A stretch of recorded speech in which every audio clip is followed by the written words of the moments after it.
Hello sharks, मैं कनव मनचंदा। मैं क्षितिज बजाज। और हम हैं डंडेरा टेक्नोलॉजीज प्राइवेट लिमिटेड, एक technology backed auto manufacturing company.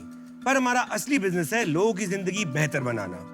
हम अपनी जर्नी शुरू कर रहे हैं लास्ट माइल लॉजिस्टिक्स में एक नए डिस्ट्रप्शन के साथ, ऑटोवा।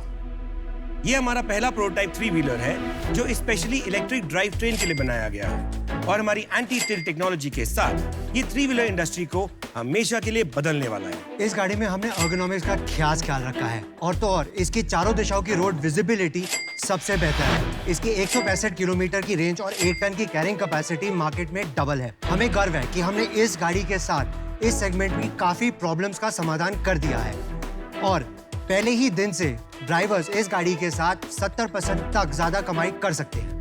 और हमारी बनाई हुई डैनटेक पे आधारित बैटरी की वजह से ये गाड़ी जम्मू से लेकर कन्याकुमारी तक हर एक रोड कंडीशन पर एक समान परफॉर्मेंस दे सकती है। और इसकी सबसे खास बात ये है कि हम इस एक ही गाड़ी पर मॉड्यूलर सेटिंग बनाकर अलग अलग जगह इस्तेमाल कर सकते हैं। यानी ये एक गाड़ी लॉजिस्टिक, पैसेंजर, फूड ट्रक के लिए यूज हो सकती है। ये गाड़ी आपके बढ़ते बिजनेस के साथ हमेशा बदलती रहेगी और आपका साथ देगी। आज हम मांग कर रहे हैं 1 करोड़ रुपए की 1% इक्विटी के लिए। अभी मुझे सांस लेनी पड़ेगी। तो Kshitij Kanav, welcome to Shark Tank. Thank you. ये नाम आपने ऑटो से इंस्पायर होके वो जो भोजपुरी में अट्टुआ होता है वहीं से लिया है? हाँ, थोड़ा उसका था प्लस थोड़ा वर्ड प्ले था। कोई और नाम करने से बेटर है, इजीली दिमाग में आता है ऑटोवा, सो मार्केट कनेक्शन बहुत इजी हो जाता है। Auto spelled backward. Correct. No, good name, good name. Thank you. बचपन से ही शुरू से ऑटोमोटिव का एक शौक था। कुछ भी मिलता था उसको तोड़ के बनाना शुरू कर देता था। 10+2 के बाद मैं ऑटोमोटिव डिजाइनिंग के कोर्स में चला गया। मैंने 4 साल तक वो करा और उसके बाद से और 16 साल से मैं इसी इंडस्ट्री में हूँ। और आपका background sir? I have been a pure business background. आप लगते हो एकदम बिजनेसमैन पक्के। फैमिली बैकग्राउंड बिजनेस है। Father's been to business. पापा का मैन्युफैक्चरिंग ऑफ पीयू फोम का था। I started with that, did that for 2-3 years. Then मैं फिर उसके बाद हॉस्पिटैलिटी में गया। उसके बाद 3.5 साल से ऑटो डंडेरा में आ गए थे। और एक दूसरे के साथ कैसे तालमेल हुआ आप लोग? हम एक दूसरे को 25 साल से जानते हैं। हम स्कूल से दोस्त हैं। क्या इक्विटी स्ट्रक्चर वगैरह है और आपका क्या इन्वेस्टमेंट? हम दोनों ने अभी तक इसमें 70 लाख इन्वेस्ट किया था। शार्क टैंक पे आने से 10 दिन पहले हम एक और डील साइन करके आए थे, जहां हमने 49% हमारे पास है, 49% एक नई कंपनी के पास है गुड़गांव की, एंड 2% इंक्यूबेटर के पास है जिन्होंने हमें वहां उस कंपनी से मिलवाया था। जो नई कंपनी आ रही है उन्होंने 30 करोड़ का इन्फ्यूजन करना है एंड हमारा लॉजिस्टिक व्हीकल का पहले 100 पीस का जो इन्वेस्टमेंट लगेगा वो सारा उस 30 करोड़ में से होगा। 49% दे दिया आपने शुरू में? 49% हमने एक्सपोनेंस को दिया। एक हम जानते हैं कि इतनी बड़ी इंडस्ट्री सेटअप करना, एक OEM सेटअप करना, आपको हेल्पिंग हैंड चाहिए रहते हैं। आप अकेले इतना बड़ा एम्पायर नहीं संभाल सकते हैं। क्या है बैकग्राउंड एक्सपोनेंस का, उनके बारे में बताइए, बिकॉज बड़ा स्टेक है उनका। एक्सपोनेंस एक उनका विजन ये है, जो फैमिली फार्म बिजनेसेस का रिसोर्सेज है और जो स्टार्टअप्स को जरूरत होती है उस कनेक्ट्स की, उन रिसोर्सेज की, उनमें एक लिंक प्रोवाइड करते हैं वो। या मेरे को एक बात बताओ कि तुम दोनों के पास इक्वल है आपस में? हाँ जी, हाँ जी। तो जो 49% वाला है वो तो तुमसे भी बड़ा हो गया ना इंडिविजुअली? जी जी। तो फिर उसको क्यों नहीं लेके आए? वो 10 दिन पहले ही आया था। क्या हो गया? मतलब फ्लाइट तो चलती है ना दिल्ली से बॉम्बे की। बट वो अकेला नहीं होगा। आधार कार्ड थोड़ा 10 दिन पहले बना उसका। एग्जैक्टली, उनके ग्रुप में 5 या 6 आदमी हैं। कोई तो होगा करता धरता। मेरे को हाँ है, बट अब उनको नहीं है। अगर कोई बड़ा फंड मैनेजर होता और आपको भारी रकम की जरूरत है तब मैं समझ सकता हूँ 30 करोड़ ले लिए, आगे भी वो 100 करोड़ देगा। ये तो कोई मिडिल मैन है, आगे जब आपको फंडिंग की जरूरत पड़ेगी फिर वो चला जाएगा 10 लोगों के पास। तो ये तो बिल्कुल मतलब दीवार में क्रैश करने का काम हो गया आपका। अब आए क्यों हो फिर? To get into the passenger segment जो इंडिया का है, क्योंकि उसमें जो कॉन्टैक्ट बेस लगेगा, जो एक्सपर्टीज लगेगी टू एक्सपैंड क्विकली, उसके लिए आपकी जरूरत ज्यादा है। आपके ऑटो में ऐसी क्या यूनिक चीज है जो कोई और नहीं कर सकता या कोई बड़ा प्लेयर कॉपी नहीं कर सकता? ऐसा क्या है इसके अंदर? कॉपी तो सब कुछ होता है मार्केट में, ऐसा कुछ नहीं है जो मार्केट में कॉपी नहीं हो सकता। जो हमारी थिंकिंग है और जो हमारी फिलॉसफी है कि अगर आपको मार्केट से आगे रहना है, उसका एक ही तरीका है, कंटिन्यूअस इनोवेशन। आप आगे बढ़ते रहिए, रुकिए मत, उनको कैचअप खेलने दीजिए रादर देन आप कैचअप खेलिए। एक्चुअली यहाँ मैं आपसे डिसएग्री करूंगी क्योंकि मैं पुणे से हूँ और सबसे बड़े ऑटो प्लेयर्स स्पेशली बजाज तो पुणे से है और उनकी R&D टीम इतनी स्ट्रांग है और उनके वहां से इतने इनोवेशंस, नए मॉडल्स आते हैं। Definitely, I mean ma'am. Global export करते हैं वो लोग 60% बिजनेस, तो ऐसे ही थोड़ी कोई नॉन इनोवेटिव प्रोडक्ट खरीदेगा। There is a difference between an entrepreneur and an R&D team. Definitely उनकी R&D बहुत बड़ी है एंड मैंने भी उनके साथ काम करा है। And उनके कुछ इश्यूज हैं, लेगेसी इश्यूज हैं। उन्होंने ऑलरेडी इतना इन्वेस्टमेंट कर चुके हैं एक चीज में कि उनको टर्न करने में बहुत टाइम लगता है। जो डिसीजन हम लोग 2 महीने में लेते हैं वो डिसीजन उनको लेने में Very good answer. 8 महीने से 1 साल लगता है। एंड वहीं पे एक हमें एज मिल जाता है उनसे आगे निकलने का।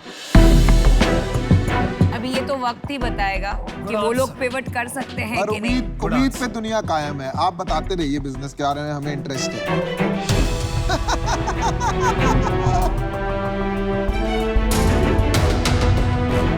ये इलेक्ट्रिक व्हीकल है। हाँ जी पर बिल्कुल। मार्केट में और भी इलेक्ट्रिक ऑटोज बहुत है। बहुत है। उस पॉइंट पे मैं बिल्ड करना चाहूंगा। पियाजो ने अपनी इलेक्ट्रिक व्हीकल लॉन्च कर दी है। उनके पूरे R&D के साथ भी उनकी गाड़ी 70 साल से वैसी है जैसी आज उन्होंने लॉन्च करी है, इवन इलेक्ट्रिक के साथ। इन गाड़ियों के साथ प्रॉब्लम क्या है? ज्यादातर गाड़ियां जो आ रही है वो रेट्रोफिट्स है। उन्होंने EV के लिए स्पेशली गाड़ी नहीं बनाई है, तो उसके साथ जो इश्यूज जो 70 से आ रहे हैं वो आगे कैरी फॉरवर्ड हो रहे हैं, जिसकी वजह से जो मेजर कंज्यूमर्स है लाइक फ्लिपकार्ट, अमेजोन, उन्होंने बोला कि हमारे पास ये गाड़ियाँ नहीं चलती। उनकी गाड़ी सिर्फ 80 किलोमीटर से 100 किलोमीटर चलती है। और ये सब जो इनएफिशिएंसीज है वो सारी कैरी फॉरवर्ड हो रही है लेगेसीज की वजह से।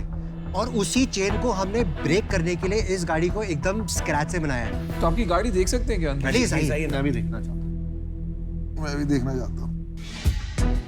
ओ भाई साहब, थोड़े वो ये प्रोटोटाइप है तो थोड़े निकल जाए। कीज। क्या डिफरेंट क्या आप ये बताइए इसमें। चालू है मेजर डिफरेंस आप स्पेस देखेंगे। प्रोटोटाइप। हाँ जी, it's a product hand build complete. हमारा वॉल्यूम 20% हायर है from anything else in the market.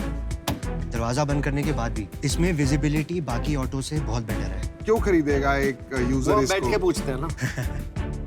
I'll tell you. अच्छा, तो मैं अपना डिसीजन बताना चाहूंगी। जी। तो ये एक बहुत इंटरेस्टिंग स्पेस है ईवी का, एंड एक बहुत बड़ा टसल चल रहा है बिटवीन लेगेसी कंपनीज और ये जो स्टार्टअप्स है। They will be able to pivot, और वो लोग काफी, ये जो लेगेसी कंपनीज है वो काफी इस रेस में आगे आएंगी। तो मैंने तो उन पे बेट किया है और उसके वजह से I am out, but I wish you the very best. Thank you so much. मैं इसमें काफी श्योर हूँ कि न्यू एज कंपनीज ही बदलेंगी, लेगेसी कंपनीज नहीं बदल पाएगी। क्यों I अनुपम? agree 100%। ये तो नियम है भाई, दुनिया का नियम है। जी। विद एवरी टेक्नोलॉजी चेंज नए प्लेयर्स आते हैं और डोमिनेट करते हैं। हमारा तो विश्वास है, टूट विश्वास। वक्त बताएगा। मैंने अपना डिसीजन बना लिया है। मुझे लगता है आप एक्साइटिंग कंपनी है, ब्रांडिंग भी अच्छा है, आपका एक्सपीरियंस बहुत बढ़िया है, पर मुझे लगता है जो आपका इक्विटी स्ट्रक्चर है उसमें प्रॉब्लम है। क्या ना, मल्टीपल होल्डर्स आ गए हैं इस कंपनी के अंदर, तो बहुत सारे डिसीजन मेकर, बहुत सारे इन्फ्लुएंसर्स हैं। वो वाला इशू है। अगर एक स्ट्रेटेजिक इन्वेस्टर ने 49 लिया होता तो मेरे को उससे कोई प्रॉब्लम नहीं थी। तो इन रीजन की वजह से मैं बाहर हूँ। मेरे को भी यही प्रॉब्लम है। मेरे को भी ना आपने जो 49 दिया ना, मेरे को लगता है कि अपने हाथ में कुछ नहीं बचा अब आपके। तो अगर मैं डील भी क्लोज कर दूं यहाँ पे, उसका भी मुझे नहीं लगता कोई फ्यूचर लग रहा है। तो अभी 2 शार्क्स बचे। तो यार देखो, काम ये इलेक्ट्रिक व्हीकल का तो अच्छा ही समझ रहे हैं सब इंडस्ट्री। और यार आप लोग भारत में जो कमाल का आविष्कार हो रहा है, ये भी बहुत बड़ी बात है, बड़ा अच्छा लगा देख के। लेकिन यहाँ मेरे को लगता नहीं है वैल्यूएशन का हिसाब बैठेगा। और दूसरी बात क्या है ना, आपको क्या करना क्या है, एक बहुत बड़ा काम करना है। तो जब बड़ी इमारत बनाते हैं तो उसमें क्या चाहिए? सबसे पहले बेस। Very strong foundations. तो वो मुझे लग रहा है आपके थोड़े कमजोर हैं। जिस प्रकार से आपने काम शुरू किया, स्ट्रक्चर बनाया है, तो उस वजह से मैं आउट हूँ। लेकिन I wish you the best. Thank you so much. तो तुम्हारी एक्सपोनेंट्स जो है वो अंदर आ चुका है। हमारा टर्म शीट नहीं हुआ है, MOU साइंड है। MOU साइंड है ना? जी। चल मैं तेरे को ऑफर देता हूँ 1 करोड़ रुपए फॉर 5%। विदिन 3 मंथ्स मैं तेरे को 30 करोड़ रुपए भी दिला दूंगा। ठीक है? एक्सपोनेंट्स को बाहर कर। बट फिर वो 30 करोड़ का जो आप कह रहे हैं, एंड जो हमें ऑपरेशंस में हेल्प चाहिए रहेगा। यार ऑपरेशन तो मेरे को एक बात बता दे, कौन सा इन्वेस्टर को कागज पे कलम घिसने के सिवाय कुछ काम आता है? तो इन्वेस्टर की बस की थोड़ा होता है। तेरे को लग रहा है इन्वेस्टर लैंड ढूंढेगा, असेंबली लगाएगा, तेरे टायर सोर्स करेगा, लाइट सोर्स करेगा? कुछ नहीं करने वाला इन्वेस्टर। और बोर्ड मीटिंग में आके तेरे को गाली सुनाएगा बस। तेरा MOU ही साइन हुआ है, ठीक है, प्रोटोटाइप पे ही है, क्यों गलती करने पे जा रहा है? एंड दूसरा मेरे को जो पर्सनली लगता है 30 करोड़ रुपए जब सामने पड़े होते हैं ना जी अच्छे ना नहीं कर पाते जी ठीक है, और आपकी तो पहली इन्वेस्टमेंट है जी तो सामने से 30 करोड़ रुपए चल के आएंगे तो आप भी बोलोगे यार ठीक है करते हैं। जी तो मेरे को लगता है आप कहीं पे वहां बह गए और आपने एक हेस्टी डिसीजन ले लिया। अगर आप उसको अनवाइंड रिवाइंड करने को तैयार है, मैं आप पे पंट लेने को तैयार हूँ। अगर आप लेने को तैयार है, मैं कहता हूँ आप 1 करोड़ जो दे रहे हैं आप लाइन ऑफ क्रेडिट पे दे दीजिए। आप 1% लीजिए equity on a line of credit of 1 crore, जिस पे आप मुझसे से 5 या 6% दे सकते हैं रिटर्न। 5-6% पे तो मैं सर मैं आपको 1% इक्विटी दे रहा हूँ। मेरी आज चेक बुक ढूंढने भी नहीं जाता मैं 5-6% पे तो 12% तो मैं देता हूँ यार, तू क्या बातें कर रहा है? सर इक्विटी भी तो मिल रही है 1%। 1 करोड़ रुपए देता हूँ जी, 1 लाख रुपीज एज इक्विटी जी और 99 लाख एज डेट। जी 1 लाख पे आपको कुछ नहीं देना, वो वापस भी नहीं देना। जी 99 लाख जो डेट है उस पे आपको 12% के हिसाब से सर्विस करना है और ओवर 5 इयर्स आपको अमोर्टाइज करके मेरे को पे बैक करना है। और 1 लाख के लिए वो 1 लाख 1% के लिए 1% इक्विटी। जी अच्छा ऑफर है भाई। हमें 2 मिनट मिल सकते हैं? हाँ बिल्कुल। Thank you.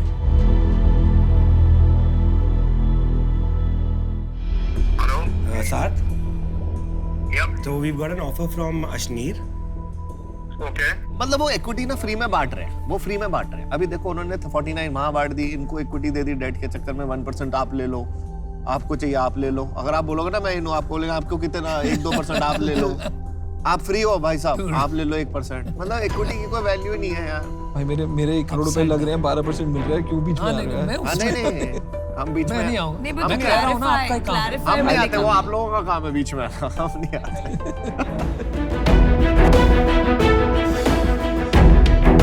हाँ जी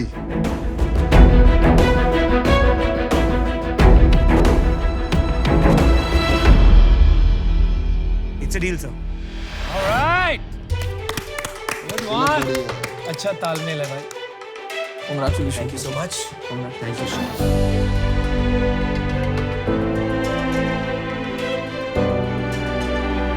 ये ऑटो तो हमारी हुई ना अभी, ये प्रोटोटाइप तो हमारे हो गए। रख सकते हैं हम और बना लेंगे।